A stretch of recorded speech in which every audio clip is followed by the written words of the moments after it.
Hello and welcome to radio Himalaya news. नाज़रीन, मैं हूं डॉक्टर अमजद मिर्जा। जैसा कि आप जानते हैं, जेडी वैंस अमेरिका के वाइस प्रेसिडेंट और अमेरिका की सेकंड लेडी उषा वैंस इस वक्त दिल्ली में हैं और नरेंद्र मोदी जी से उनके घर पर उनकी मुलाकात हुई है और बातचीत भी जारी है। ये दौरा एक ऐसे वक्त में हो रहा है जब अमेरिका ने इंडिया के ऊपर 25% का रेसिप्रोकल टैरिफ आयद किया था, लेकिन फिर उसको 90 दिन के लिए सस्पेंड किया है। इसके अलावा 2030 तक इंडिया और अमेरिका की ख्वाहिश है कि बायलैटरल ट्रेड को 500 अरब डॉलर तक पहुंचाया जाए और इसके साथ साथ सप्लाई चेन जो है उसको इंटीग्रेट करने के लिए भी अमेरिका और भारत कोशिश कर रहे हैं। लेकिन ऐसे वक्त में अचानक से जेडी वैंस साहब का विद फैमिली दिल्ली आना छह मायनेदार है। What brings JD Vance to India, इस पर बात करने के लिए मेरे साथ मौजूद हैं इंतहाई आपके जाने पहचाने और महत्वपूर्ण एनालिस्ट मेजर समरतूर साहब और journalist senior journalist Rohit Sharma साहब। आप दोनों का स्वागत है जी। Thank you very much for joining. नमस्कार, thanks a lot for calling.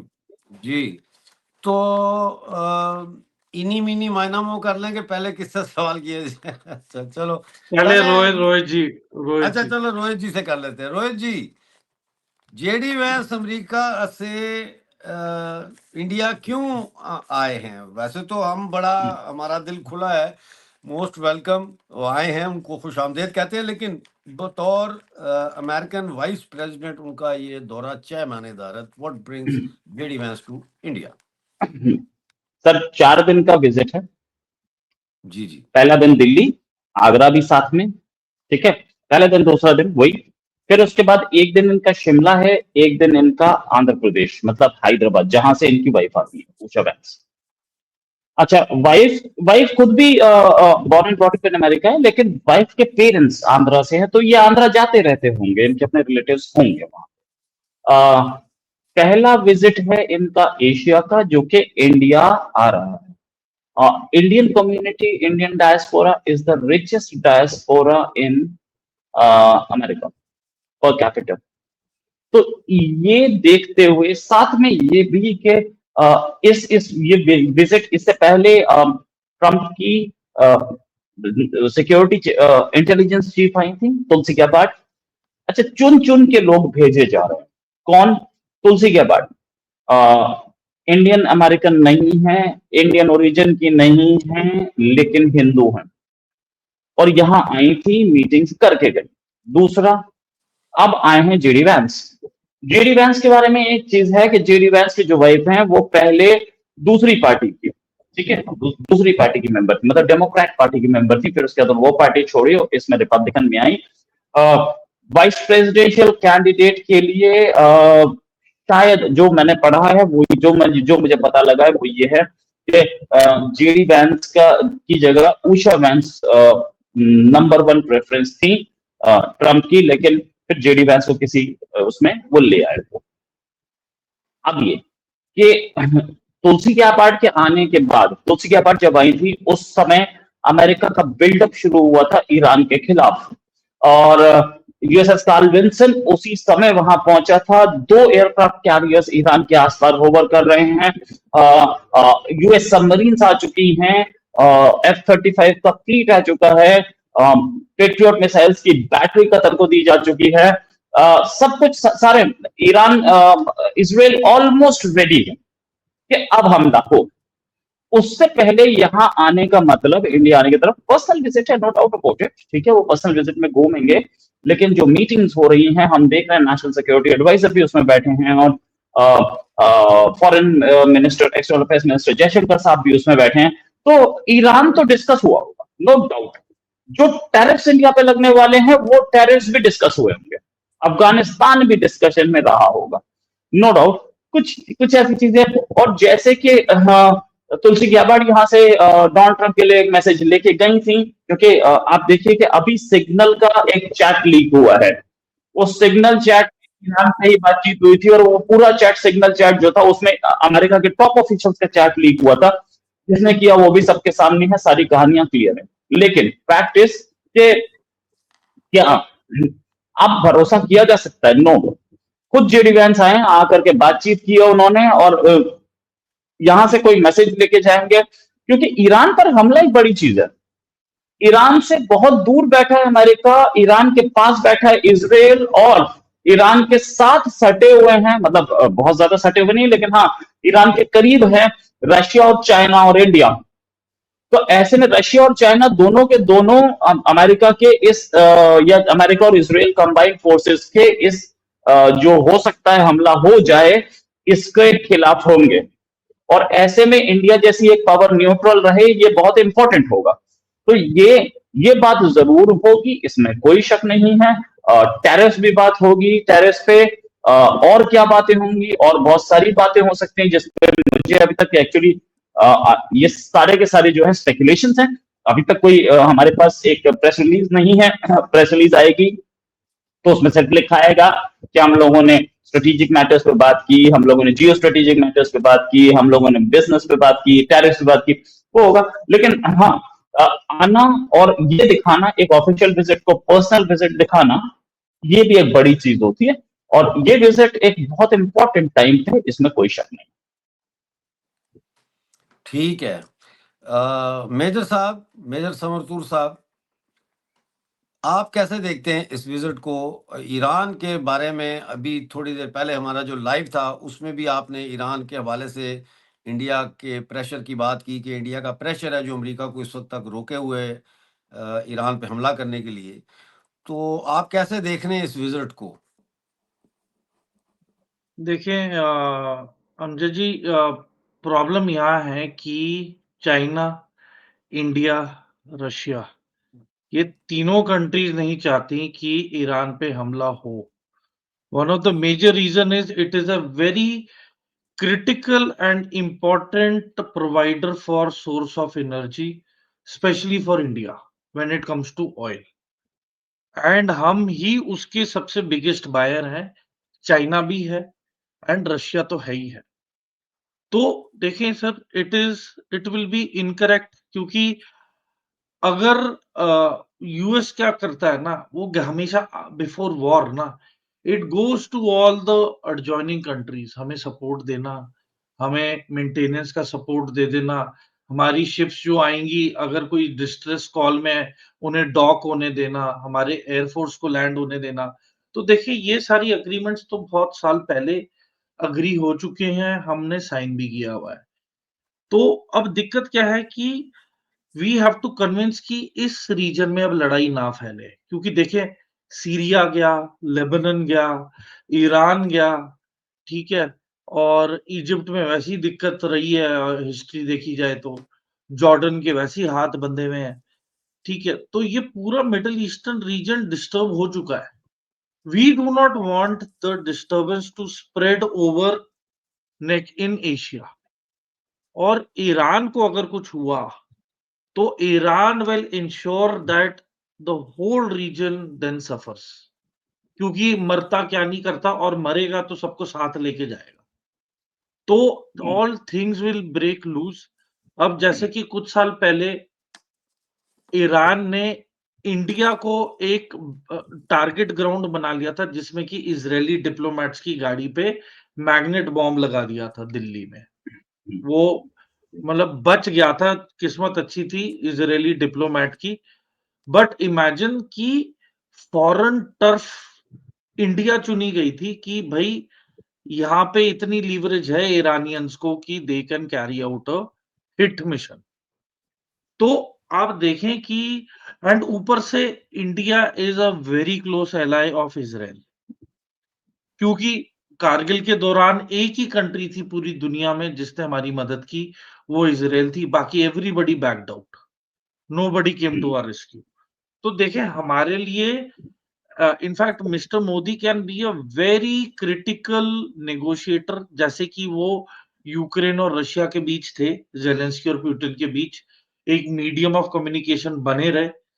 तो उस तरीके से आई एम श्योर कि prime minister Narendra Modi will negotiate between US and Iran for truce.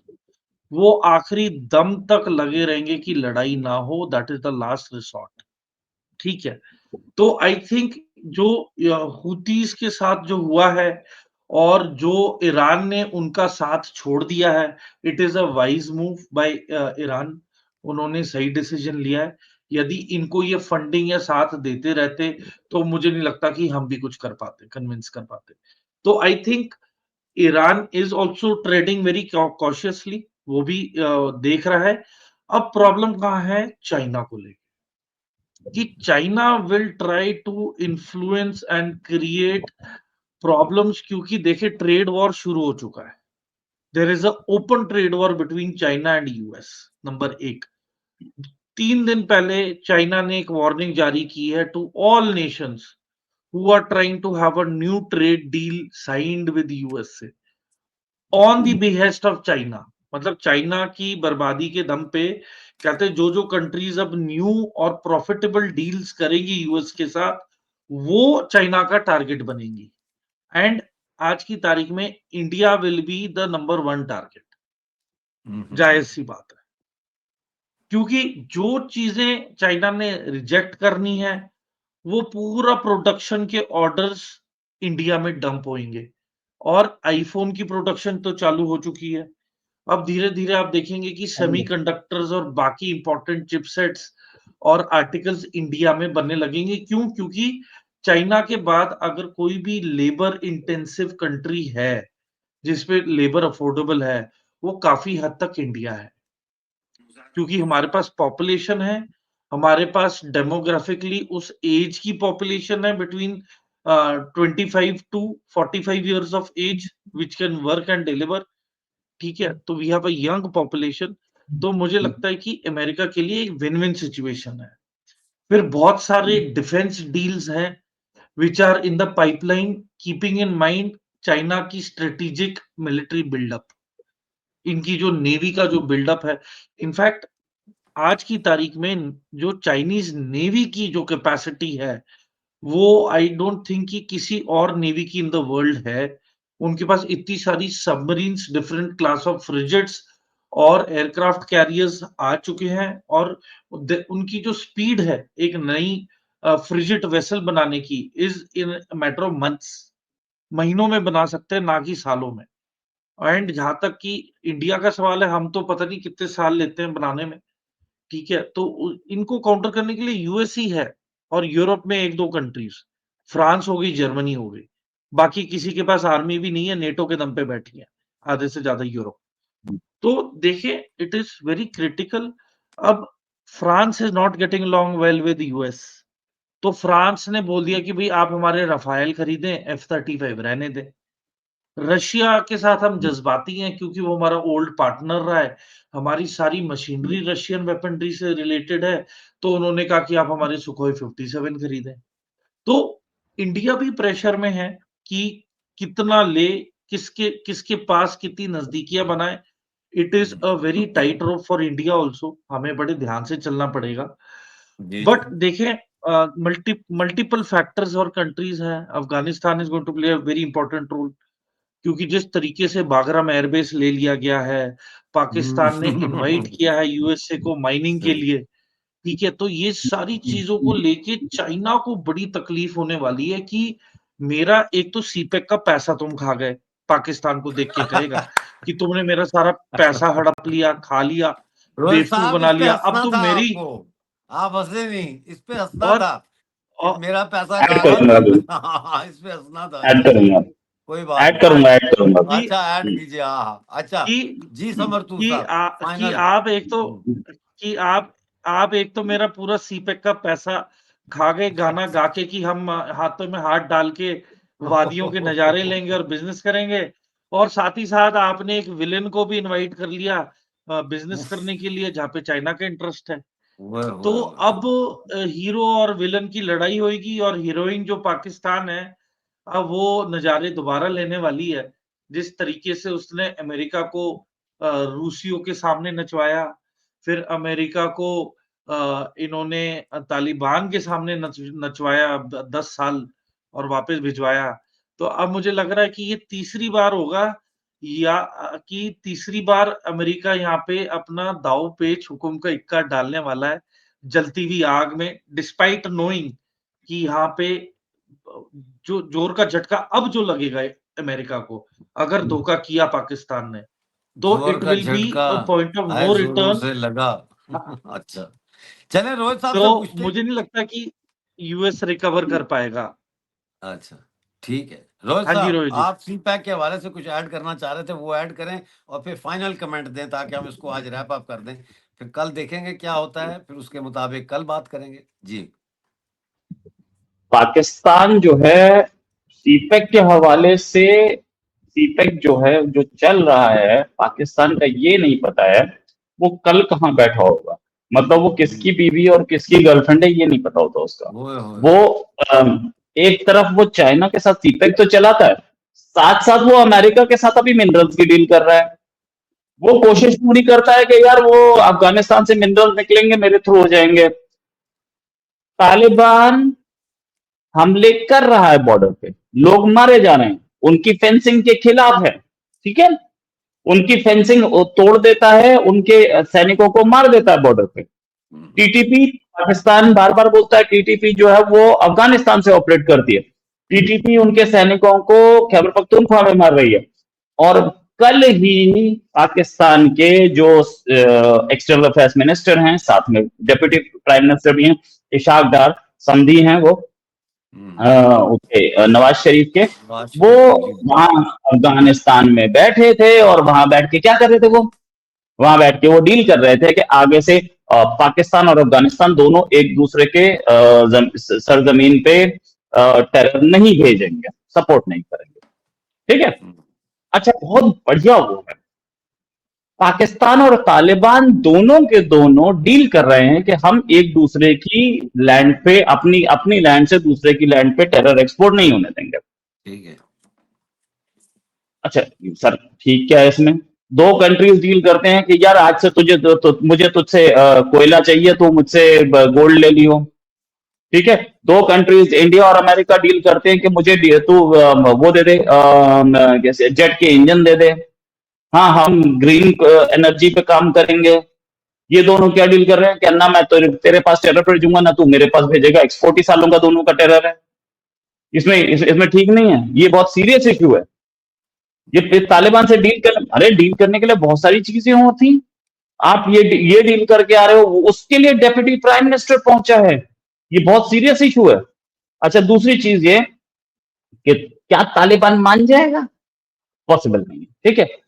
America की गोद में बैठे हैं, अमेरिका से दोस्ती कर रहे हैं और एक तरफ नजर चाइना पे भी है। चाइना, मोर रिसेंटली चाइना ने गधे का फार्म खोला और दूसरी चीजें, अभी सिंध में जो आप थोड़ी देर पहले प्रोग्राम कर रहे थे, सिंध कितना डिस्टर्ब हो चुका है। आज ही अगर बात करें तो बोलान में एक हमला हुआ है, बड़ा हमला हुआ है, ठीक है ना। तो उसमें अंदर घुस करके अटैक किया गया है। इतनी सारे प्रॉब्लम्स में जाके